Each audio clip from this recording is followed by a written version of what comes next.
guys, I'm Khadija with ThisIsRnB.com, and we're here with the Grammy-nominated, several Stellar Award and Billboard Music Award winner, singer-songwriter extraordinaire, JJ Hairston. How are you? I'm great. How are you? I'm well. Before we get started, can you just give people a little bit of a backstory of who you are, where you're from?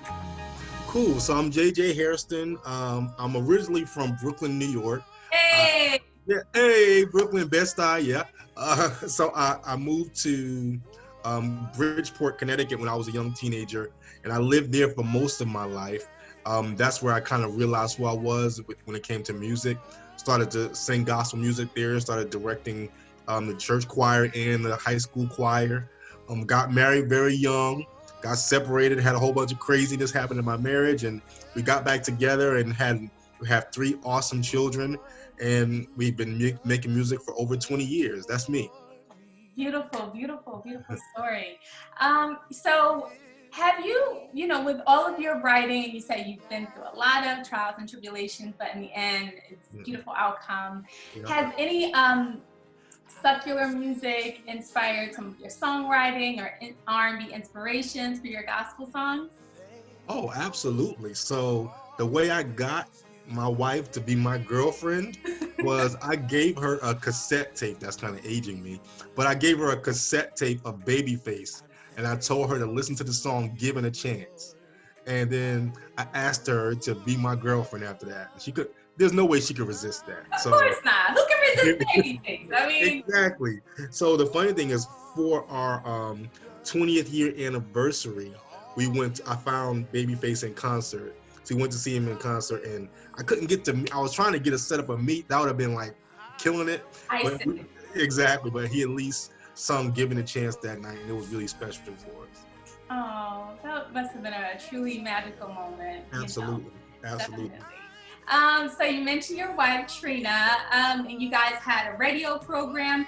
How is it like working with a spouse?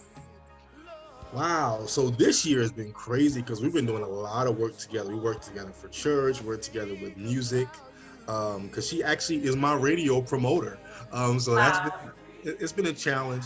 The biggest challenge we had to figure out was how not to make our work disagreements our personal disagreements. Right. Because, it's hard. There will be times I have to track or say, hey, I'm not getting the response I want at radio. What are you doing? Then that becomes later on, I'm not trying to hear your mouth right now. So we've had to learn, especially with all this work happening in the house, we've had to learn to separate business from personal. There are even rooms that we won't talk about business today because we want to make sure there's that hard line between what we do and who we are. I think every couple can work together. They can figure that piece out.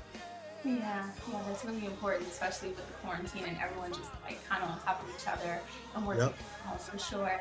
Well, tell us about your first book, A Miracle Marriage, and what inspired you guys to write that book, and just give us a little backstory on that.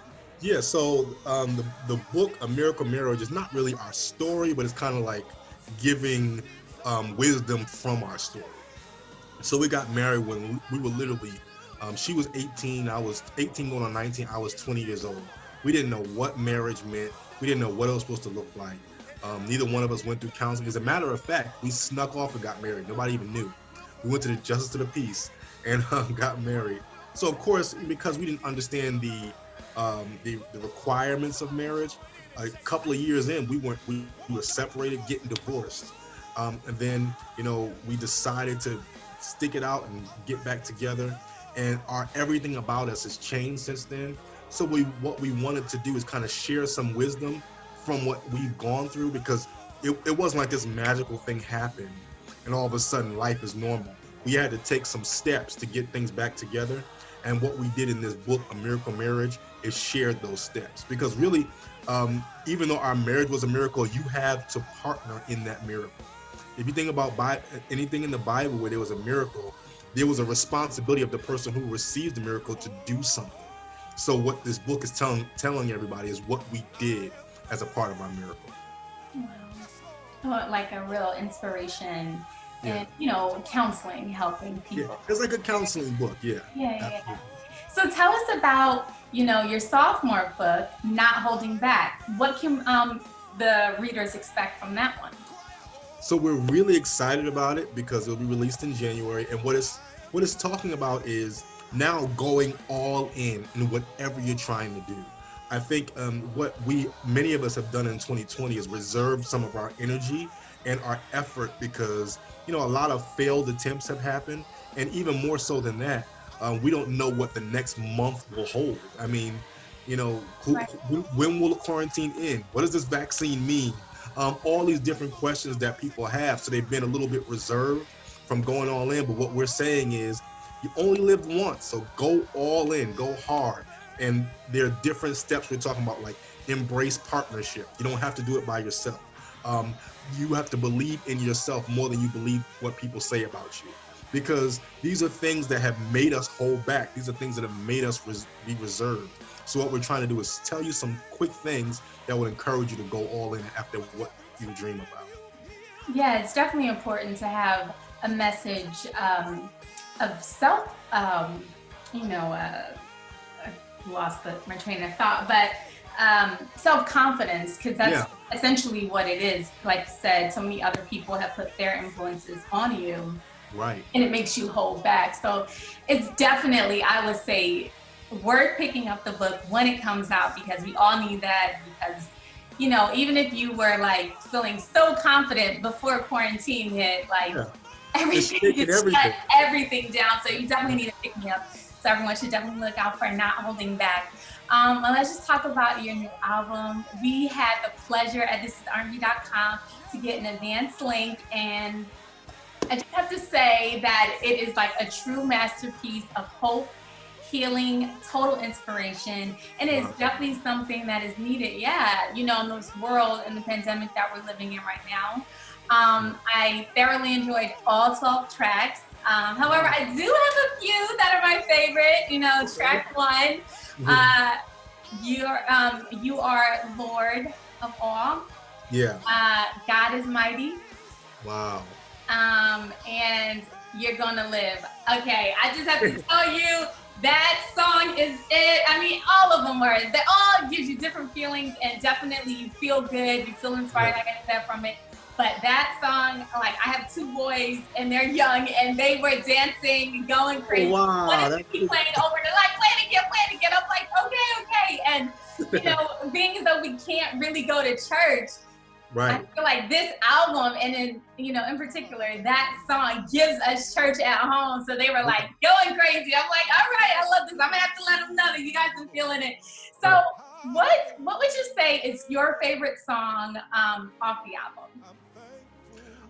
My favorite song, I would say that my favorite song is probably Great Jehovah, because it's kind of who we are. It's like this infusion of upbeat praise, but it's still talking about God only. Because what I found is a lot of music that we call praise and worship is not really praise and worship, because it's really talking about us. But that song Great Jehovah is talking about Him only. So that's my favorite song. But my most personal song is a song I wrote called I Am Thankful. Because when we look at everything that's happened this year and how so many people have lost so many things, and here we are, we still have everything we need. It may not be perfect, but we have everything we need. It speaks to me. So that's my most personal song, but my favorite song is Great Jehovah. Yeah. So can you tell us the inspiration behind it, and what made you say, okay, this is when we're going to put the album out, because it's coming out on New Year's Day. Yes. Fresh start, 2020, getting us pumped, getting us ready to go. Can you tell us why you feel like now is the time? So you just said it. That's the reason why I put it out on New Year's Day, because a fresh start. We purposely made it 12 tracks because there's 12 months in a year. So we want you to have like a song for every month, something that you can declare over your month. Mm-hmm. So it was important to me that we had 12 tracks and we dropped it on New Year's Day. So many people said, are you sure you want to do a New Year's Day? We can't do a lot of press. We can't. I was like, you know what? It's fine. Let's go all in. Let's start the year off with a new record. And for me, what I wanted to do is, like you said, bring everyone the experience home. We haven't been able to be in church buildings since February. Right. So now what we're doing is bringing the experience of church to you, not just worship, because I know we're watching church and we're watching people teach, but we want to actually bring the experience to you. That's why we made this record, and we're so excited because it feels good to us. And if it doesn't minister to you, if it doesn't feel good to you, it's not going to feel good to anyone else. So I'm excited about this record. Oh, definitely, definitely. Not Holding Back. It's set to release New Year's Day. Everyone, make sure you go and stream it when it comes out. Yes. You will not be disappointed. And I love how you said you have 12 tracks that are for every month, and you can yes. go inspired, and you will. Definitely will. So let's just get right into it. Our game here that we like to play on ThisIsRnB.com called Right the Hook. Let's go. Let's go. Okay. So the two words that I have for you are exuberant and hope. Oh, exuberant. So nothing rhymes with exuberant. So it's not going to be a rhyme. It doesn't have to go in order, and you know. Whatever you feel, whatever it calls.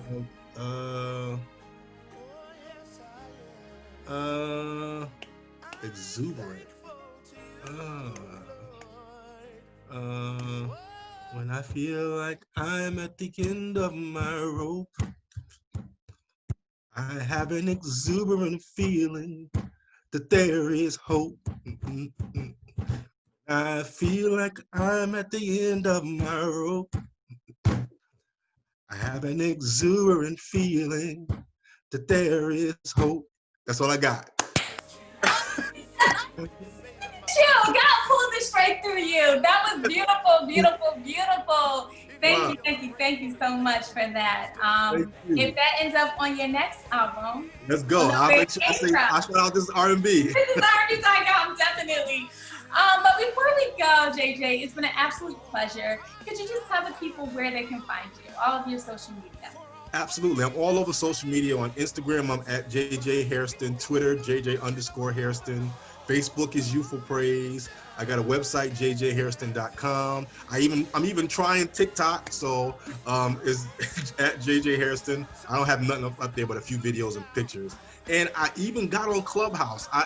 It's so funny. I'm trying to figure it out. I got in and it was like 10 rooms saying, "Hey, JJ." So I got to figure it out before I put it out there, but I'll be on there too. Awesome. Well, it's been an absolute pleasure. Everyone, make sure New Year's Day to go and stream Not Holding Back. When is your book set to release? It's set to release late January. Perfect.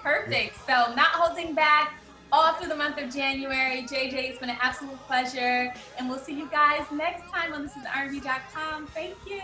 Thank you. It's been a pleasure. Somebody join in and say thank you. One more time, lift your voices.